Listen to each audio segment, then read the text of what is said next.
History is often the greatest teacher. By looking at the past, we can learn from it with the benefit of hindsight, such as in the early 20th century, when the entire planet was in the grip of a horrifying war. At the time, this conflict was often referred to as the Great War, although there was little great about it. Others knew it as the war to end all wars, the largest armed engagement the world had known, although it would not be the last. Today, with that hindsight we just mentioned, we know it as World War I.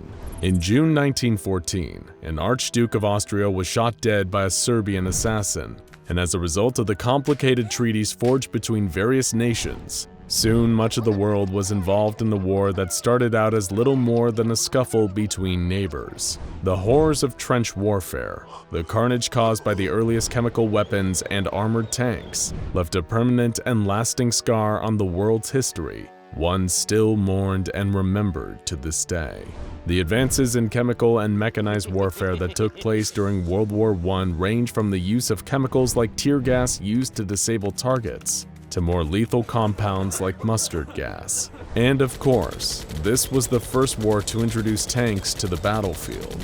Although these were clumsy and cumbersome to begin with, it was arguably the advent of the First World War that forced many advancements in armored warfare. It was the belief of many individuals on all sides that if the Great War was made too gruesome and horrific to continue, it would come to its natural end.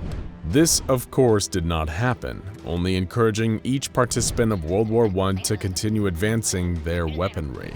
But what if there were weapons developed during World War I that were too dangerous to be deployed? With every side looking for advantage over their adversaries, what if some turned to the unethical, even the anomalous, to gain the upper hand in the war? Introducing SCP-186, otherwise known as To End All Wars. Try to imagine weaponry that was so incredibly advanced for the mid-1910s, yet so horribly and unjustifiably cruel.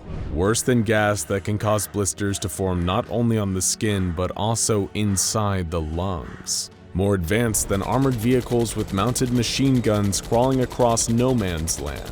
It's hard to picture something that could be more devastating than that, especially for the time period. But a good measure of a weapon's destructive power is usually found in the damage it leaves in its wake. In this case, SCP-186 is exactly that. Not the anomalous weapons themselves, but the site of a battle that took place between the 24th of July and the 13th of August in 1917.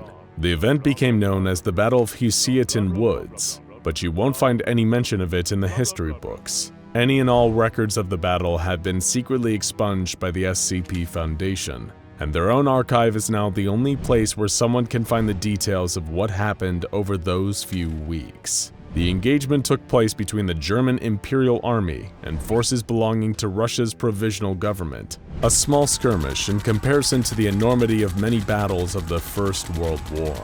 So what happened at the Battle of Husiatyn Woods to make it so horrible that it had to be stricken from the historical record? For that, we have to go back to Husiatyn, a small settlement in western Ukraine. In July of 1917, the surviving remnants of a Russian division had been scattered. The Germans counterattacked against the Kerensky Offensive had driven the Russian troops to the dense forest that surrounded the town of Husiatyn. You might be forgiven for thinking that the outnumbered Russian force was decimated by almost 500 German soldiers pursuing them, but you would be very, very wrong. As the opposing forces met, they engaged each other in a fearsome battle. But this was unlike any encounter that had taken place over the course of World War I, or ever would again. Both sides were armed with anomalous weaponry, possessing technology beyond any that had ever been seen at the time. To this day, the SCP Foundation has been baffled by these weapons. Even with their unique understanding of the anomalous, Foundation researchers had been unable to replicate any of them, and instead keeps them secured in the munitions wing of Site-23, all under the designation of SCP-186-1. Among the recovered instances of SCP-186-1 is a highly modified Skoda M1909 machine gun. However, rather than behaving like a standard firearm, this gun would cause rapid-forming growths, not unlike tumors, to appear within the body of its targets. Another was concertina wire, a form of spiraled razor wire commonly used in trenches. Only this wire was coated in an unknown compound that caused permanent hallucination whenever the wire cut a person, and allowed the hallucinogen to enter their bloodstream.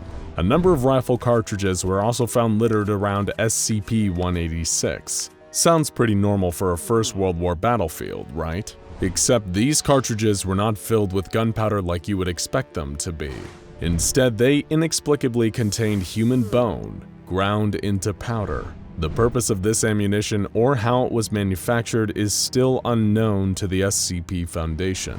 As if a gun that causes tumors and hallucination-triggering wire weren't bad enough, Foundation researchers also found a number of grenades used by the troops at the site of SCP-186.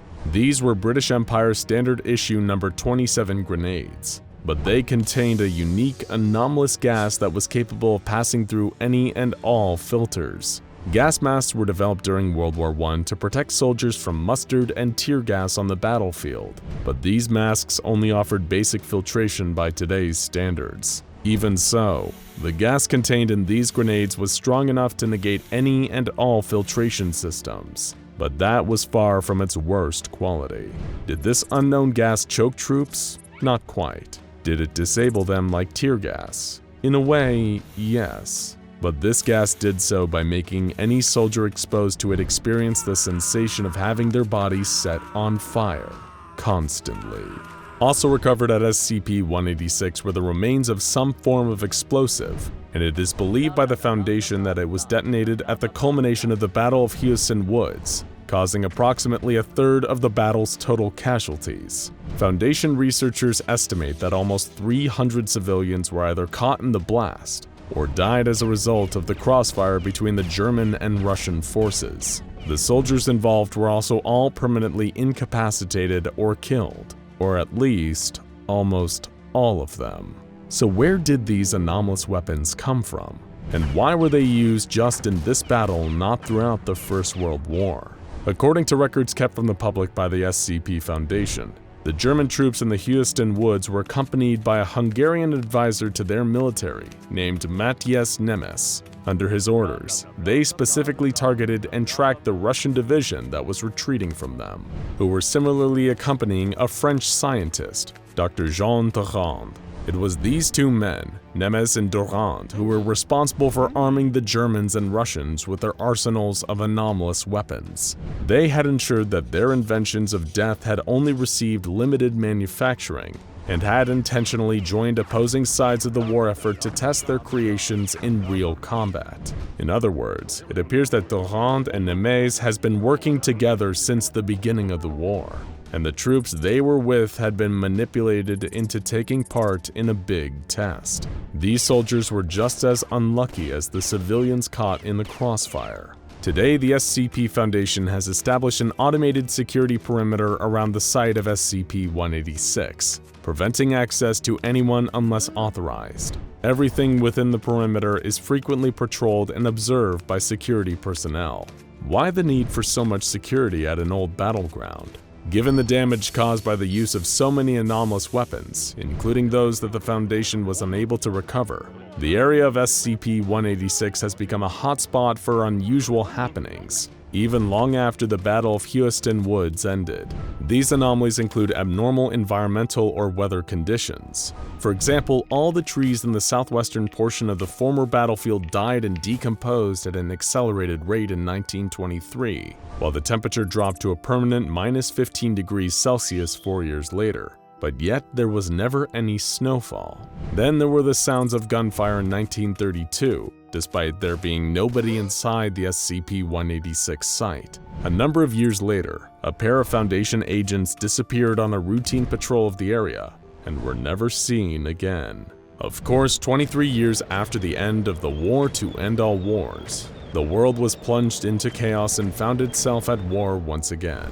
During this time, SCP Foundation personnel were instructed to evacuate the site of SCP-186, based on intelligence from their allied operatives who were working undercover inside the Third Reich. As the Foundation disembarked their observation posts, a faint glow was visible coming from SCP-186. 4 years passed, and the Second World War came to a close. The Foundation returned to re-establish their containment of SCP-186, and immediately discovered 13 corpses dressed in German Army uniforms, bearing the insignia of the 4th Panzer Army. There were a further 27 bodies of soldiers wearing the garb of the Soviet 22nd Army. Both sets of bodies had already begun decaying, although someone had removed the dog tags and anything else that could identify these dead troops. It seems that history had, to some extent, repeated itself, as the Nazi and Soviet forces had clashed on the same battlefield where their German and Russian predecessors had fought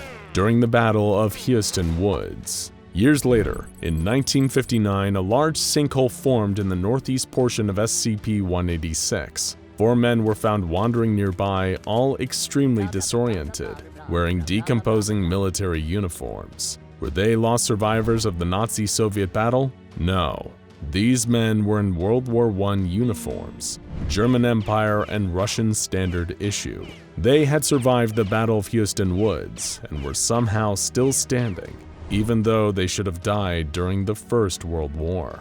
How did these troops manage this? Well, the final anomalous weapon recovered at the site of SCP-186 were mortar shells, but unsurprisingly, these weren't your standard high-explosive artillery. Much like those grenades mentioned earlier, these mortar shells contained a unique, previously unseen gas. But instead of causing the perpetual pain of being on fire, this gas altered the biology of animal cells that it came into contact with. Somehow, it triggered a change that prevented a body's cells from ceasing life function, keeping them continuously operational. In other words, it meant that any soldiers exposed to this gas simply could not die.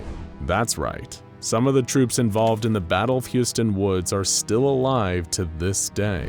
The SCP Foundation immediately began excavating the sinkhole and discovered 23 bodies buried beneath in a mass grave. There were more of the surviving World War I soldiers, kept alive for decades by the mortar gas. Some of them still had infected wounds and battlefield injuries that should have killed them, yet their bodies refused to die. The soldiers were rounded up and hauled off to Site 23, where the Foundation researchers began assessing them. However, they were unable to glean any useful information from the German and Russian troops that had been unearthed. All of the soldiers exhibited symptoms of extensive psychological trauma and had developed various mental disorders while buried alive under the battlefield.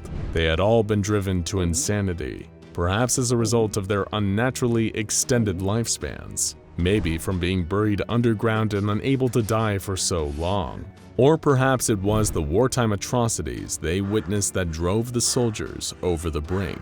History is a great teacher, but those willing to forget its mistakes are often doomed to repeat them. Matthias Nemes and Dr. Jean Durand created the anomalous weapons responsible for SCP-186, and similar minds would later go on to build the atomic bomb and countless weapons of mass destruction after.